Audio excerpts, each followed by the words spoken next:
What's up, scholars? Welcome back to another video. My name is Haley, otherwise known as the Fictional Scholar, and today we are here for part 2 of the Hunter x Hunter storytelling analysis.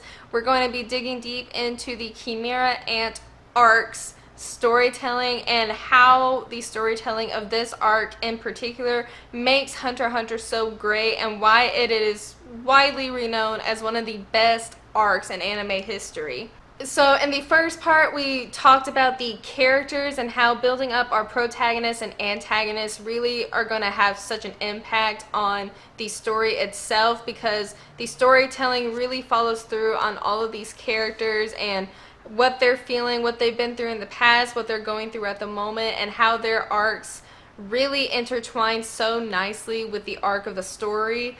And we're going to be really highlighting a lot of some of the biggest storytelling points in this arc and kind of talking about how each point overall affected the outcome of the story and how the storytelling process in general for the Chimera Ant arc really exceeds and excels in so many different areas. The tropes that it breaks, the expectations that it shatters, and how it really just took Hunter x Hunter from being a great anime into like a fantastic anime, and how it really kind of set the standard for a lot of arcs, and how a lot of villain arcs could be done, a lot of protagonist arcs to be done, and it really set the standard for storytelling in general, in my opinion, for how to go about making a great arc in anime. So we're going to be talking about the storytelling breakdown, of course, just everything that goes on in the arc and how each plot point really sets up the arc. I'm not going to really be talking about the Phantom Troop all that much in this video, because I'm really focusing more on what is going on at like the palace with Gon, Killua, and like Meruem, Pito. I'm really going to be focusing more on them. So the Phantom Troops probably not going to be mentioned in this video. I'm sorry. If y'all want me to do a separate video on them, I can. But we're going to break down the storytelling, and then we're going to be talking about the consequences of this arc and how everything turned out. And we're also going to go at the very end talk about the tropes that this arc broke, because there are a few of them. So without further ado, we're going to go right into the video.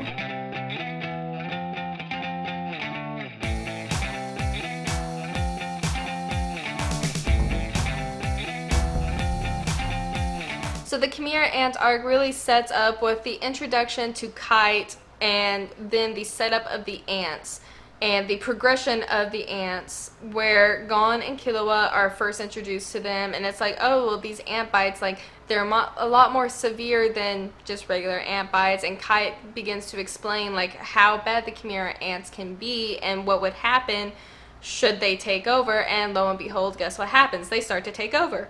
And then, of course, the build-up for terror of our first antagonist, just the regular Chimera ants, where the queen is just ordering all these ants to basically take all these humans so she can eat them, and it just causes a widespread panic. We see characters that we have seen before in the past, like Ponzu and Pakul, like both get killed, and we also see some of the casualties of this by seeing Reina and Kurt get killed, and then Kurt, of course, is reborn as Colt, and we see this twisted dynamic of the ants and how devastating they really are.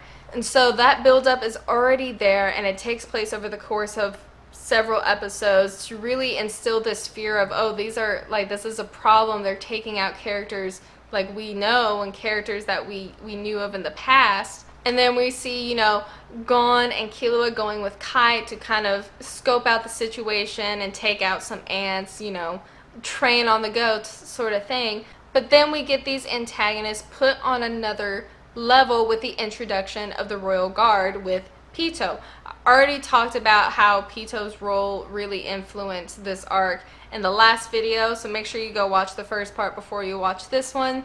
Pito's introduction just really like set the power dynamics of the Chimera Ants and really introduced us to someone who is so insanely powerful but is still not as powerful as the king. And it gives us like additional layers to this new threat, like not just Pito but the other ants learning Nin. And then of course we have the battle of Pito versus Kite, where Kite protects Gon and Killua, loses his arm, and then he tells them to get out of there. Gon of course loses it, and Killua knocks him out, takes Gon, and they leave Kite behind. And Kite ends up dying. And at the very end of that episode, we are shown Kite's head just sitting in Pito's lap. And that image is ingrained in my brain so much, because it's such a shock, because you think at least Kite might have stood a chance because he was very strong. He's a very strong hunter, or at least got away with, severe injuries, but he was going to be okay. But no, Hunter x Hunter subverts those expectations and just really shatters the main characters, these characters we're focused on, they're gonna be okay, they're not gonna die. Shatters that completely, and it's like, nope, Kite's dead. And so that, all of that kind of combined together really puts in perspective like the difficulty of this arc and like what they're facing, the fear of the people they're up against, and then again just this like, oh my gosh, they're so strong and so powerful, how are we going to win against them? And after that, the next big kind of plot point is Gon's refusal of Kite's death. He refuses to even entertain the idea that Kite might die, or might have died, even though we as viewers, we have the confirmation of his death and we know that he's dead, just now he's basically Pito's little puppet. Gon's constant refusal of thinking that Kite is actually dead is such a huge theme of this arc, because it even extends further on into it, even after Gon sees Kite dead. So now with Gon, refusing to think Kite's dead, they're like, oh, well, we just need to get stronger. So we go into this little like mini training arc within the Chimera Ant arc, where Biscuit comes back and Knuckle and Shoot are pretty much training Gon and Killua in a sense. The stakes have been raised so much to the point where we are introduced to, Knuckle and Shoot, but also Neteros coming in, the chairman of the Hunter Association is coming in for this fight, and Moral and Nov are here as well. These big characters are introduced, and then Gon and Killua are training, but still at the very end of it, we have another like subverted trope in Hunter x Hunter where our main character fails. They lose against Knuckle and Shoot, and they are not able to go back to search for Kite and to fight against the Chimera Ants because they're not strong enough. That was the deal. That frustration and the pain that Gon is feeling is amplified because of his worry for Kite and the fact that he can't do anything. He's powerless in that matter. And that kind of desperation of wanting to help and wanting to get stronger further fuels this kind of twisted sense of morality that he has going further into the line when he is allowed back into the fight. The birth of the king, Meruem is born in a very like gruesome manner, I would say. Like he's ripping the queen apart to get out. But it is a gruesome scene, and he comes out and we are immediately introduced to the fact that he is a ruthless dictator. He is beheading his own people. He is demanding food. He's like, no, clean my tail up for me, even though I just splattered the blood of one of your friends on it. No, clean my tail. He is a very ruthless dictator, and he is on the move with his royal guard, leaving all the Chimera Ants behind and pretty much saying, no, either you're gonna follow me or you're gonna die or go your own way. And that's exactly what happens. Once the queen is dead and the king is gone with his royal guards, all the rest of the Chimera Ants pretty much go into chaos, and they all set out to do their own thing, which is a terrible thing because they're leaving from their little civilization where they were contained pretty much. They're leaving and going all across the world to several different places in order to rule as king themselves. We get this setup for the final fight when Merome takes over this palace where Diego is, and it's like this big setup for the fight where Merome takes over this palace. The hunters find Kite and take him back. Killua, takes out the needle from Illumi. Gon is trying to find a way to get stronger while waiting for Knuckles' Nin ability to disappear so he can have his Nin back.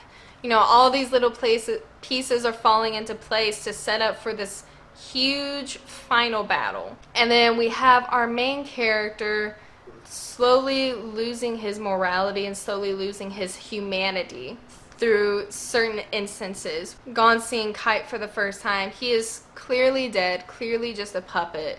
But Gon insists that he's okay and that he can be fixed. He's still denying the fact that Kite is actually dead. He refuses to admit it. And that refusal leads him to do unimaginable things down the line. But you see this sense of like him falling into this depravity and losing his humanity when he sees Kite and he comes to the decision. He's like, Killua, I want that one for myself. Talking about Pito. And Killua is obviously worried and concerned about his best friend, and it shows. And then again with Gon facing off with Moral just pretty much testing to see if Gon is in, a strong enough state to fight against the Chimera ants, kind of giving him his own little test. And Gon just like completely sinks. Like you see his eyes just completely go empty. His eyes empty, and he's just sunken into this like anger and depravity. He almost tries to kill Moral, and Killua is the one that stops and is like, Gon, that's enough. And then when Gon is talking to Meruem, and he's like, oh, well, it'll be easier if you're a liar because then I won't have to hold back when I kill you. There's several of these instances where you just see Gon, just his humanity is just disappearing, and it's all stemming from the fact that he cannot accept that Kite is dying. And so like those plot points are already connecting and already making such a huge difference on Gon's character. And this difference wouldn't have happened if this characteristic of Gon hadn't been established before this arc, and it was. So him losing his humanity is a lot more feasible and a lot more, it doesn't seem like it came out of nowhere because it's just a slow fall throughout the arc. And then of course we have our third party, Komugi, where her introduction and her interactions with the king quite literally changes everything about this arc. And then of course, these final preparations are taking place as this little plot point and the storytelling where, Nov goes and sets up all the little places in the palace for them to go, but he also kind of loses it during that time. Palm infiltrates with the secretary Bizef, she infiltrates there and ends up getting caught. All their plans are falling into place and everybody is ready. They're just waiting for the night at midnight to start their attack. And then of course the attack starts, and the narrator is quite literally the MVP from that moment on, just narrating everything, giving us the perspective from all sides, the antagonist, the protagonist, side characters. Like we are able to be privy to all of this information, all of this insight that we wouldn't have had that narrator not been there. And we're also able to keep all the different things that are going on because it's just complete chaos after the attack happens. And we're able to really track and kind of keep in line and follow what all is going on because of the narrator and because of what the narrator is doing and how he's saying and explaining things. At first, it's Netero and Zeno versus Pito, and then Netero sends Pito flying. Pito is able to stay in, and she goes straight to the king afterwards, where Netero and Zeno are trying to get to Meruem. Meruem protecting Komugi, that whole sequence, and Meruem willingly leaving the palace to go to a better place to fight, just because he doesn't want to endanger Komugi further. That whole situation's going on while Shoot is starting to face off with Yuppie, and Knuckle is helping Shoot out. Gon and Killua are trying to get to Pito. Ikago going to look for Palm. Like, there are so many moving pieces in this arc, especially when the attack happens. It goes from a couple moving parts of you're like, oh, everything's coming into place, and then like boom, it could just be one straightforward act of, oh, this is the fight. But no, it's like once these few moving places come into place and you're like, okay, we're ready for the fight, we're ready for this to happen, it's like it just explodes. And it's just, it is chaos, but it's like a controlled chaos where it resembles an actual war, an actual fight, where, you know, war is not, you know, so straightforward and just, oh, well, this happens, this happens, this happens, the end. It's not a linear fight. It is a very dynamic and layered fight. There are multiple things going on at once. Like, while other people are fighting over here, at the same time people are fighting over here, both of their fights are going on simultaneously and overlap, contradict, you know, like it all goes together.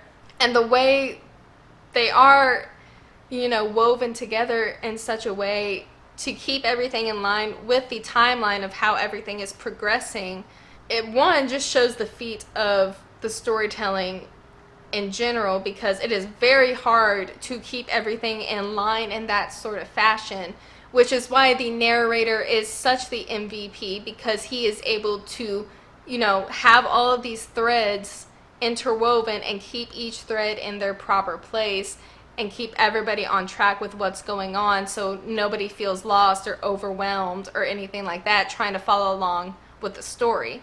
We're able to easily do that, and that's just a testament to the storytelling of Hunter x Hunter right there, because that's very hard to do, is just to keep everything together. Gon versus Pito, there's multiple layers to this plot point of like them first meeting and him kind of going off at Pito. Like, that whole episode is just very high tension, very emotional. Him facing off against Pito and then ending up giving Pito a time limit, being like, no, you're gonna finish her. Like, you're gonna finish healing her in an hour, and then you're coming with me to save Kite. Again, Gon is just, he's deluded into thinking that Kite is okay. It's his problem that he believes that Kite, or that Pito knows exactly who Kite is, when Pito, one, she never knew Kite's name. She doesn't know who Kite is. She just knew of the person she attacked. So she had no idea that this Kite person that Gon was talking about was the person she killed, or else she would have told him right then and there, like, he's dead. Which would not have worked out in her favor. You know, there's a lot of misunderstandings and a lot of complications within this whole thing of their confrontation as is, because Gon has these expectations and this anger and rage that has nowhere to go, and he's still in denial. He is still deluding himself, and this corruption that his humanity has been facing up until this point is just drastically dropping even more, and he's becoming more and more just like a monster. And then, you know, he ends up snapping at Killua and saying, like, it means nothing to you. Oh, this is easy for you because it means nothing. But then, you know, Killua goes and ends up helping Knuckle. He kind of saves Knuckle's life. And then we have this confrontation with Killua and Palm. And these characters have never really liked each other before this point. They've always clashed. So we have this clashing of Palm and Killua, and Killua's breakdown where he realizes that he cannot help Gon. Like, Gon will not listen to him. Nothing he can say will help Gon. And he just breaks down, he loses it, and he starts crying. And it breaks my heart to see him cry, because, like, he's literally doing everything he can and trying his best to help Gon, because he sees the path Gon is going down and he doesn't want that for his best friend. It takes Killua's breakdown to really kind of snap Palm back into, like, this human state of mind with all of her memories, and that's what gets Palm back on their side, is just Killua being that vulnerable and breaking down like that. It's a big turning point for how Killua views Gon from there out, because he was always afraid to say something and act on something because he was afraid he was going to lose Gon as a friend. And after that point of him breaking down, he realized that that's kind of already happened, so he just has to do it regardless. He has to do something to save Gon, and if it's, you know, getting Palm's help, then that's what he's gonna do, because he just wants to save his best friend. And then of course we have Meruem versus Netero. That whole fight sequence is fantastic. I love watching it. You know, Netero's main thing is, you know, of course he wants to kill Meruem, kill him off. And Meruem's main thing is just that he's like, oh, I just want to know my name. Like, tell me my name. If I beat you, you'll tell me my name. And of course, their whole fight goes on, and Netero ends up killing himself in a way, kind of setting off the bomb that's like in his heart, blows both of them up, and in a very tragic sense of they both die at that moment, when of course we learn later that Meruem lives. And then again we have another kind of confrontation between Pito and Gon, where Gon is actually straight up threatening Komugi, the third party that has done nothing wrong, and is just trying to pretty much just keep herself alive. She has no clue what's going on. She's blind. She can't see them. She doesn't know what is happening at all, and Gon is out here threatening to harm Komugi if Pito doesn't do what he says, which that's an extreme even for Gon, is to just drag completely innocent civilians into the matter. Like, even Knuckle and Shooter, like, what do you do? Like, what do you mean? Like, why are you trying to threaten her? All of that. And Pito ends up going with Gon to keep Komugi safe. And their whole confrontation back with Kite, and Pito finally realizes, like, oh, this is who he was talking about. And she apologized. She's like, I'm sorry, but he's dead. Like, she's truly sorry from the bottom of her heart, but she lets Gon know, like, no, he's already dead. I can't help him. I can't heal him. And then Gon has this breakdown, and it just, the way it's done is so beautiful, but also just depressing. It's beautifully depressing, because Gon's saying, like, he goes back and forth between saying, oh, it's all my fault, like, I'm the one who did this, Kite's dead because of me, to saying, no, it's Pito's fault, Pito's the one that killed him, she's the one at fault here, we need to kill her. This back and forth, almost like a split personality in his mind, and he's going through like these stages of grief all at once, and it's very overwhelming for him. And then it comes to this decision where Pito's like, for the sake of the king, like, I have to defeat you. Like, I can't let you get back to the king. And she apologizes again. She's like, I'm sorry, but I have to do this. Again, showing Pito as kind of becoming more human herself, while also doing, like, showing her loyalty to the king, of saying, like, no, I'm going to protect the king no matter the cost. But then we see this depravity that Gon quite literally falls into, where he's saying, like, I don't care anymore. Like, I don't care if this is the end, so I'm going to use it all. And it's this, a lot of transformations in anime seem to be kind of like more like exciting, or kind of like uplifting, or even just like, oh yeah, this is happening, I'm so excited, yes, like, do it. But with Gon's transformation, I was just like mortified the entire time, and I was shocked just to see, like, even the music that's playing in the background, it's not triumphant, it's not like uplifting, it's not this like really intense battle music or anything like that. It's actually kind of a very haunting, and like, I don't know what other word to describe it as other than just haunting. Like, it's a very haunting music that sends chills down your spine, because it's like, no, like, he is quite literally giving in to this monster that's been growing inside of him pretty much, and he gave into that, and he's like, I'm going to kill you, Pito. Like, Pito, I'm going to kill you. The black and white aura around him, like, just quite literally transforming Gon, is terrifying. Like, I've seen some people who were like genuinely like excited to see Gon transform, and I'm like, no, I'm terrified that this child is doing this, like, going to this extent because of his rage and anger and his sadness, and this lack of morality and this lack of care he has for everybody around him, including himself. And then of course we have their fight, and Gon just obliterates Pito, for the lack of better terms. And that last fight, I was not happy to see Gon beating Pito, like, because of just the course of the events that led up to that moment. I said this in the last video, but like, Pito, like, even in her last moment, saying like, I'm glad he used this power on me instead of the king. Like, I'm glad he would use it to kill me and not go after the king. That whole situation is so messed up on both sides, like both for Gon and for Pito. And then of course Killua coming in at the very last moment, trying to save Gon, trying to convince Gon not to do it. He sees the state that Gon is in and realizes what Gon has had to give up in order to reach the state that he's in. And Killua is just horrified by it as well, and insanely sad and concerned for his friend.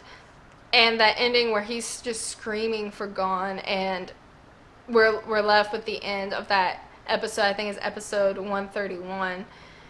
It's so heartbreaking to watch. Like, that whole time, it was just heartbreaking to see. Like, Gon and Pito and then Killua at the end. Like, that whole episode, like, I never got excited once in that episode. I was just depressed. That whole episode. And then, of course, you know, after that, like, Meruem's alive, and he's stronger than before. But he's missing his memory, so he's going back to the castle. You know, Poof has all these schemes that he is running and trying to, you know, keep Komugi away from the king, keep the king preoccupied so he doesn't remember Komugi. Meruem ends up remembering Komugi due to Welfin, who mutters her name, and he remembers her and everything. Poof is pretty much defeated just by that alone, and realizing like, oh, the king actually truly cares this much about this human. The poison from the bomb is starting to take effect. Merome realizes that he doesn't have much time left because of that poison, so he seeks out Komugi. His talk with Palm is incredible because it just shows how much he's changed. The way he's complimenting Palm, and the way that, you know, he actually is like asking for her help, pleading for her help, even to the point where he's about to kneel and like kneel down on his knees and beg for her help. Palm stops him, of course, and that dilemma between her of like half of her is ant, half of her is human, so like part of her doesn't want to help him, but part of her wants to help him, and she knows how important he is, like, to the ant race. And that whole confliction in her mind kind of plays out, and she ends up telling him where Komugi is. And then, of course, with the arc ending, we get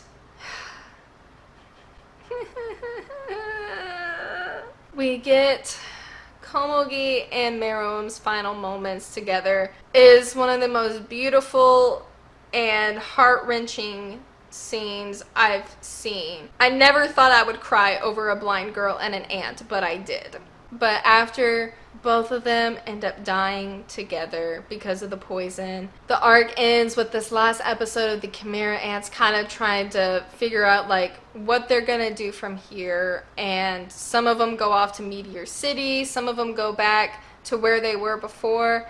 And to bring things full circle, we get a reunion between Reina and her mother, and it is so sweet and brings tears to your eyes because this little girl that got turned into an ant gets to be with her mom again. And the mom, you know, of course the mom recognizes her, and it's a very sweet moment that this little thread that had been sewn at the very beginning of the arc got tied in at the very end of the arc. And it just kind of makes everything just completely go full circle and wraps up the arc, especially with the fact of Kite being reborn as an ant as well. So everything is coming kind of full circle to close that up, but we're also left with a lot of the consequences from this arc.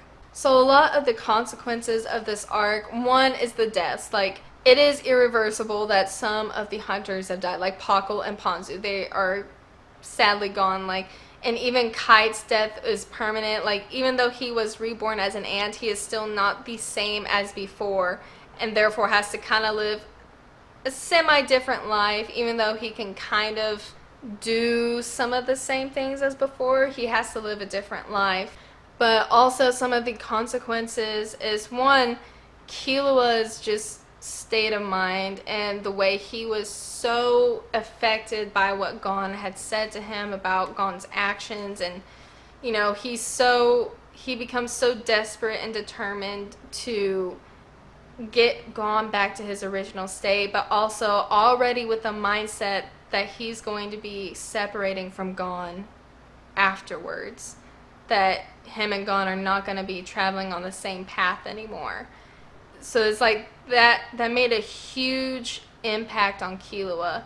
And then of course with Gon there were major consequences to his actions. That one, he lost his nin because he gave up all of his nin to be able to get to the state he was in. That's why he was like, I don't care, I'm going to use it all.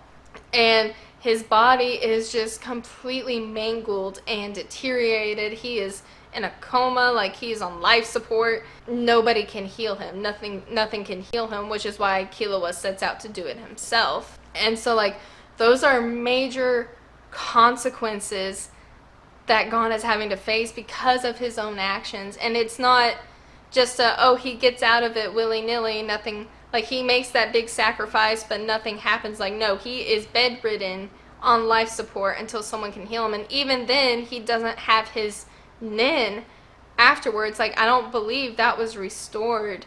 So he lost so much because he lost himself.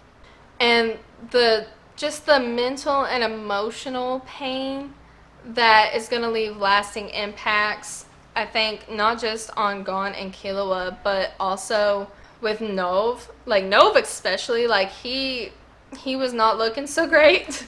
And he suffered a lot of mental damage from that arc as well that is permanently around him. That the consequences of that arc and the ending of that arc, it ended in Meruem's death, Komugi's death, Netero's death, Poof, Yuppie, like, they all died. And you know what? You know, Palm is now permanently half ant, half human. But there's also these positive consequences of, we have these alliances with like Ikalgo and Melioron, some of these ants who are on our side to help us out, like, or to help them out, not us. Like, they still have these positive consequences of, oh no, there's still, you know, these positive relationships and friendships between the Chimera ants and the humans, like, especially with Colt.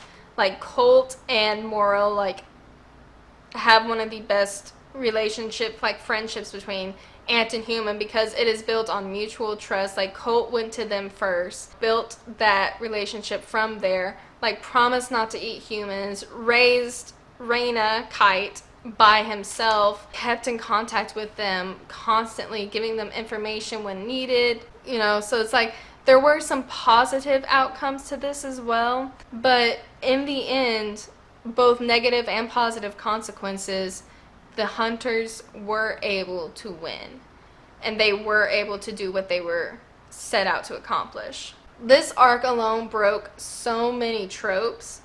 Just in this one arc, not even Hunter x Hunter as a whole, but like this one arc broke a lot of tropes. The like happy and morally good protagonist was utterly destroyed in this arc, as our happy good protagonist, Gon, became more of a monster than the actual villain. And he really lost himself along the way. The OP villain, like this overpowered villain with a cop-out death, that trope was shattered, because it was so brilliant that Netero actually won against Meruem. Because no, he didn't win initially, but because of the pretty much the failsafe of the bomb and the poison that the bomb had, Meruem lost and Netero won, and it made sense. It was like a no, like, even he can't escape the poison. Like, Meruem can't escape the poison plaguing his body, and neither can the royal guards, because the guards were there with him. Pito got her death, and it didn't feel like a cop-out death. It was very brutal, but it wasn't like a wow, what was that? That came out of nowhere. It was like, no, you could see where it was leading up to her death. And Meruem's death didn't feel like a cop-out at all. It felt like it was actually very well thought out, very well planned, and it still gives a sense of victory to Netero and the hunters, because he still won in the end. He gave his life to do it, but he won. It's one of those bittersweet victories. And even with like the overpowered side characters were broken in this. You know, we see Killua struggling in this arc so much. We see Morel and Shoot and Knuckle like struggling just to live and just to get through the attack and everything. All of our side characters who were originally thought to be like these really overpowered characters who couldn't lose or were just super strong, like we saw them lose. We saw them in places where they were desperately fighting for their life. They almost died, but they pulled through in the end, mostly due to the antagonist, because, you know, Yuppie had a change of heart and let them live. Poof was so busy trying to scheme against Komugi to keep her away from the king that he wasn't even fighting them. And Pito was completely preoccupied with Gon, that she was pretty much taken out of the fight with everybody else, and then Gon ended up killing her. So it's like they largely survived due to their antagonists' actions. And even with Meruem let a lot of them live. Meruem let all of them live at first. Yes, he took out Netero and came back for the time being, but instead of using his overpowered self, because he was overpowered because he came back stronger than before, but instead of using that power to submit others to his, like, obedience or anything like that, he actually just wanted to see Komugi. Like, he didn't care about his power anymore. He just wanted to spend time with her before he died. And he didn't use that power at all. He didn't abuse it. He just pretty much he just wanted to be with Komugi. And because of his actions, Palm didn't die, Welfen didn't die. He just decided to go out in a very peaceful and kind of gentle manner when he could have took almost everybody out with him, but he didn't. It's very interesting to see, because while it is a major victory for our protagonist, it also seems kind of like a victory for the antagonist as well, and a loss for our protagonist, because they only won because of actions the antagonists made and because of the choices that they made. Like, Netero definitely had a victory over Meruem, and he definitely had an influence on Meruem's final moments because he knew he was about to die. And so Netero's victory is indisputed. Like, he did win against Meruem, and he did what he was supposed to do, which was kill Meruem. But a lot of the actions of the Royal Guard and Meruem himself really influenced the outcome of our main characters and how they ended up surviving that ordeal. And that just kind of, one, it subverts the expectations of how the arc ends, but two, it really just destroys the tropes of, like, oh, the heroes always win and, like, all the villains lose. But this arc made it so much more complicated, and it was more complex than just a heroes win, villains lose. It was a heroes won because of actions the villains made. And the villains were turned more into just antagonists rather than just a villain. There's so many layers to this story and so many layers to this arc. Because at points in this arc, you actually find yourself rooting against your protagonist. Like, when Gon is facing Pito, you're like, no, no, no, don't hurt Pito. Let her heal Komugi. Like, don't touch her. Let her do what she's supposed to do. You honestly find yourself almost rooting for antagonists you previously hated, like Pito, and especially Meruem. Like, Meruem is someone, like, at the very end, you don't want him to die. You want him to live. Like, someone that you hated in the beginning because he was so overpowered, he was cruel and ruthless, and you were feared for everybody who came in contact with him, to be at the very end, you're like, no, I don't want him to die. I want him to stay here. And you're against and kind of horrified at the actions of your protagonist, like Gon. Him threatening Komugi and wanting to hurt Komugi and Pito, and even his actions against Pito when he's facing off against her when he sees Kite. Like, you're just like, God, what are you doing? Stop. Like, you're hurting yourself. You're hurting others around you. What are you doing? Like, it was horrifying to see Gon in that state. But I really think that this arc, the storytelling is so well done because there's no missing plot points. There's not really any plot holes. Everything was connected all together. There was things that were set up in the very beginning of the arc that got resolved at the very end.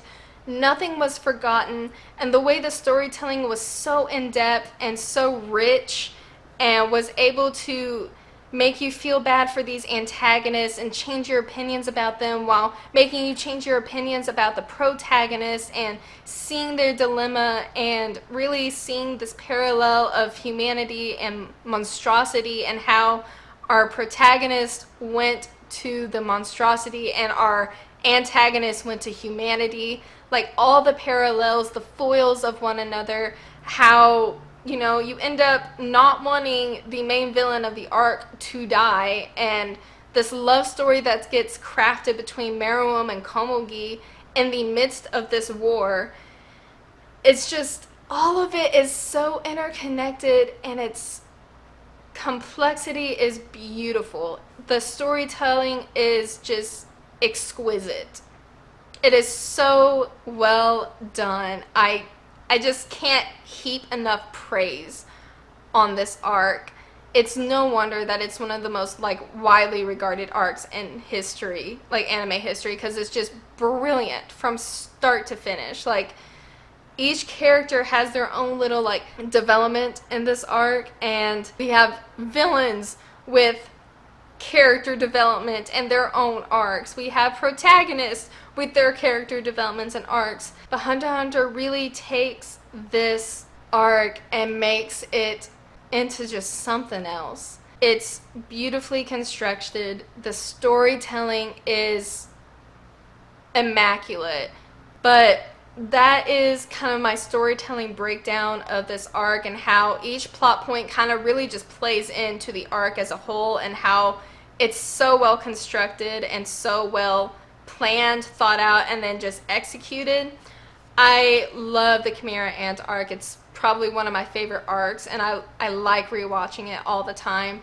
But let me know what your thoughts are down below. If you've liked my analysis, make sure you leave me a like and a comment. And if you have stuff that I may have left out, please let me know down below. I'd love to have a discussion about this. I love, love, love, love Hunter x Hunter and this arc.